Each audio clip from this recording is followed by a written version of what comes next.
Shalom, Kol Halal Yahweh, Ba'ashem Yahushua, Ba'ashem Kadash. Double honors to the elder apostles of GMS, including the elders that came before them that taught us his truth. Shalom and salutations to all the brothers out pushing the word in truth and in sincerity, the hopeful elect. I'm the brother Yahshua. We're going to go into the chariots real quick. Quick lesson that you're going to be seeing more and more chariots. Okay? So, why? Because ultimately, in order to bring in the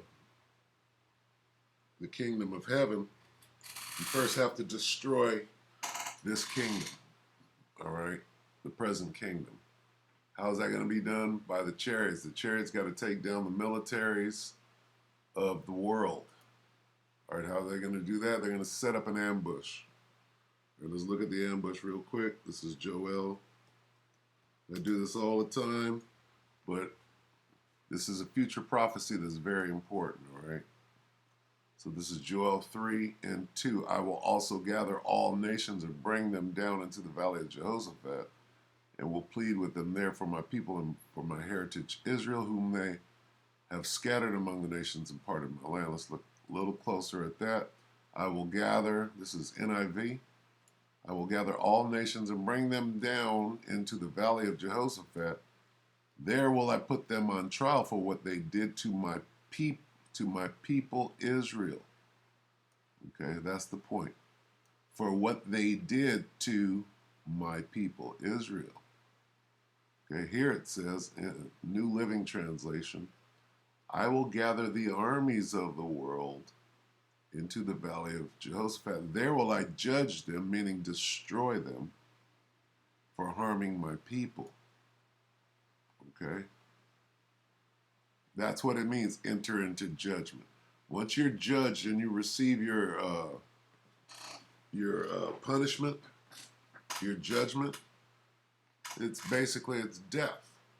And we could go into it. I could show you where there's nothing left. You want to do that real quick? All right, let's do it. 2 Ezra 13 and 11. And they were all mixed together, the blast of fire, the flaming breath, and the great tempest, and fell with violence upon the multitude, this is World War III, all of them that were gathered, which was prepared to fight, and burned them up every one, so that upon a sudden of an innumerable multitude nothing was to be perceived, only dust and smell of smoke. When I saw this, I was afraid. So, that's the culmination of this. I will gather the armies of the world into the valley of Jehoshaphat. There will I judge them for harming my people. What was the judgment? They got turned into dust and smell of smoke. Nothing was to be perceived. They were vaporized. Okay? He gathered them together. He used this on them. Blast of fire, flaming breath, and great tempest. And he wiped them all out. Okay? Plain and simple. Now, that was an ambush. All right? Just like this ambush right here. All right? When we were delivered the first time out of ancient Egypt, the Most High set up an ambush. Let's look at it. Okay? It looks like this. The brother, where is it? Well, I have to get it. I'll have to get it some other time. Okay? But we'll show you what it looks like in the scriptures. It is Exodus 14. Let's go to KJV. Let's go to 19. All right, let's read this. And the angel of the Most High, which went before the camp of Israel, let's talk about that chariot, removed and went behind them, and the pillar of cloud went from before their face and stood behind them. And it came between the camp of the Egyptians and the camp of Israel, and it was a cloud of darkness to them, but it gave light to these, so that one came not near the other all night. So that's this little standoff right there. All right, now, Here's the ambush. And Moses stretched out his hand over the sea, and the Lord caused the sea to go back by a strong east wind all that night, and made the sand dry land, and the waters were divided. And in between those waters where the land was dry, that's the ambush. Okay? And the children of Israel went into the midst of the sea upon the dry ground. And the waters were a wall unto them on their right hand and on their left. And the Egyptians pursued. They walked right into the ambush. Just like when the Most High gathers the armies of the world down into the valley of Jehoshaphat, it's the same situation. He's setting up an ambush, and that's how he's going to destroy them. And the Egyptians pursued and went in after them to the midst of the sea, even all Pharaoh's horses, his chariots, and his horsemen. Okay? And it came to pass that in the morning watch, the Lord looked unto the host of the Egyptians through a pillar of fire and of the cloud, and troubled the host of the Egyptians, and took off their chariot wheels, and they drave them heavily. So the Egyptians said, let us flee from the face of Israel, for the Lord fighteth for them against the Egyptians. And the Lord said unto Moses, stretch out thine hand over the sea, that the waters may come again upon the Egyptians, upon their chariots, and upon their horsemen. This is the ambush. And Moses stretched forth his hand over the sea, and the sea returned to his strength when the morning appeared. The Egyptians fled against it. The Lord overthrew the Egyptians in the midst of the sea. And the waters returned and covered the chariots and the horsemen and all the hosts of Pharaoh that came into the sea after them, that remained not so much as one of them. Salakia.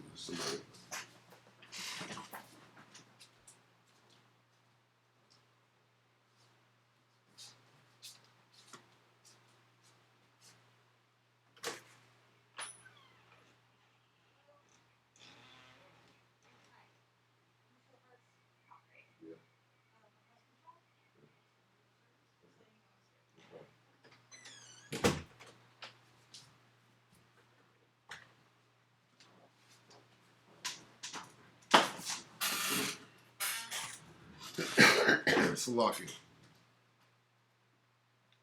All right, so that was an ambush, whether you understand what an ambush is or not.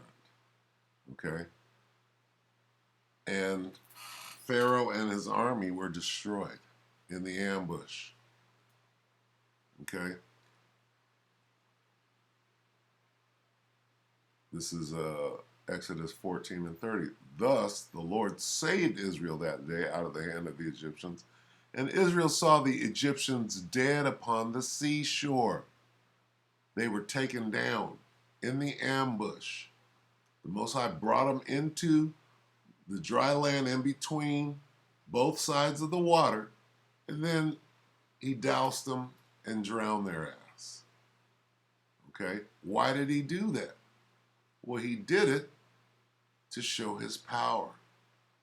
And Israel saw that great work which the Lord did upon the Egyptians, and the people feared the Lord and believed the Lord and his servant Moses. That's why he did it. All right?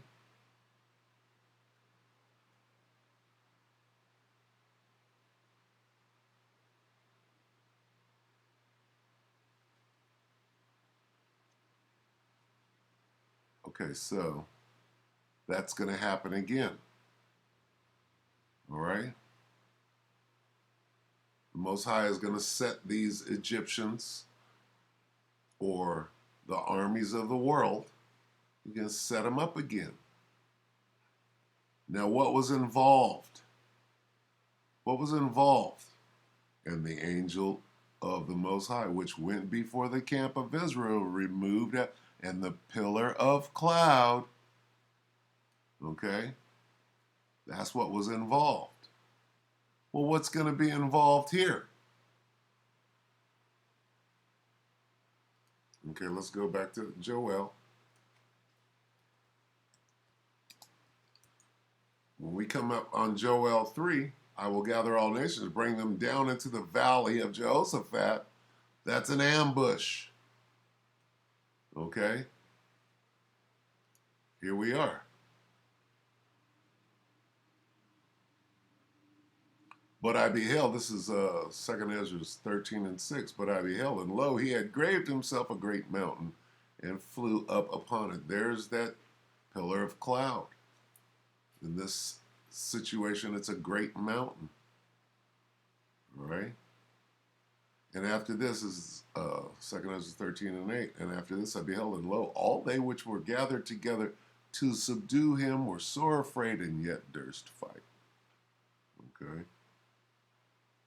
And then they got that ass whooped. They got led down into the valley of Jehoshaphat, and out of nowhere, what happened?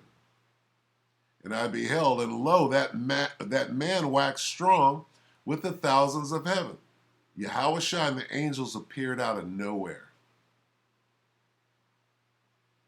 As soon as they all got gathered down into the valley of the Most High's judgment, out of nowhere came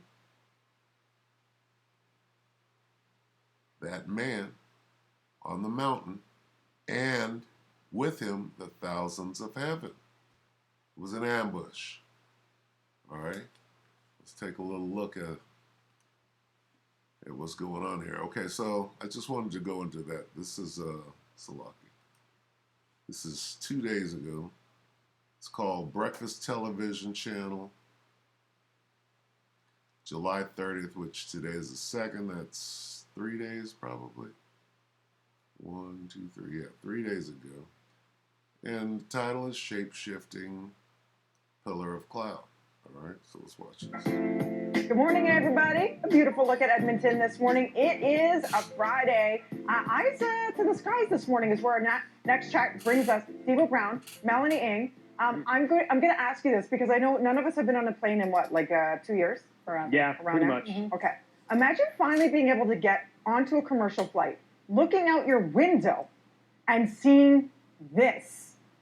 This happened. I'm sorry. What is that? There's a passenger on the plane, looks out the window, grabs the phone. This was filmed in June. The traveler sees that, an object apparently changing shapes in seconds. Oh. Is it a shape-shifting object? Is it Bezos? Is it Branson? What is it? Is it a UFO? Making jokes. No, go for it. What do you see? I have no. Okay, I'm looking at this for the first time. I want it to be surprised. Whoa! What's that? No way! Oh, that's Okay. crazy. So No, man. I don't. That could be anything. Honestly, here's the thing. Like I don't know what that could be. There's someone said I read this little bit online, and someone said that maybe that's just the reflection off the window of something or other, right? Like that it's catching the light. Funny. Well, Okay. if you ever look through the window, there's always a little kind of hole, Yes. right, on the second window. So maybe it's that, and it's just reflect. Maybe that would be the best way to describe, because that's creepy. That is alien Yes. object to me, because it did this whole like praise the Lord hands. You made an angel. And yeah, and then no, man, that's creepy. Here's the thing, Dee. If you're filming that though, aren't you narrating? She said like an angel. Well, the angels are the pilots of this craft. Oh my gosh. I can't believe how that person was able to stay so composed Yeah. and just film it silently and not be like, are you guys seeing this? Because in movies, if that is what some people think it is, a UFO, when there's one, there's 100 that's about to descend. Oh, there it is. The hosts. Okay. Oh, there's fleets of them. She just broke it down in the spirit. Where there's one can turn into 5 just watching. When you're like, hey guys, is everybody hip to this? No. Right? Would you not be alerting people? Like, do I you see would that? be- Do you see that? What is that? Yeah. See, that looks You're okay right. to me. That part right there. You're like, That oh, looks that like could luggage. be. That looked like could be luggage anything. fell from something. Yeah. No, let's hope. But then, watch, it starts like that. Yeah, Come that on. part's weird. It says hello to you. Is what it Yes. does. The arms come out. And then it presents itself right here. Yeah. And let me present myself as an angel to you to make you lose your mind. What are you It's guys almost like doing? a tie. That's it. It looks like a Father's tie, Father's Day tie. a Father's Day tie. Yeah. It does look like a tie. It does. Maybe not just specifically for Father's Day, but yes. A tie. Yeah, I was gonna say, what's the You're difference? right. You might be onto something about that little crack thing in the window, Mel. I think Mel's right. There's right there because crack it's in the moving. window. It's sort of with Yeah. the light. It's going with it. I don't know. Yeah. I it's not that I don't believe in the other life forms. I think they're there. I think it'd be really naive to think that we're the only ones here. But this scenario, something feels a little bit off. You know what, Mel? In Italian, the word window is pronounced finestra. So I think it's an unidentified finestra object. Case closed. Good job, kids. That's it. Like that. We're done Well with that. Thanks, friends. Okay, let's go, Blue Jays. I'm going to tell you this. It's International Friendship Day. All right, good enough. So it's all fun and games until the chariots come out. All right, let's get this.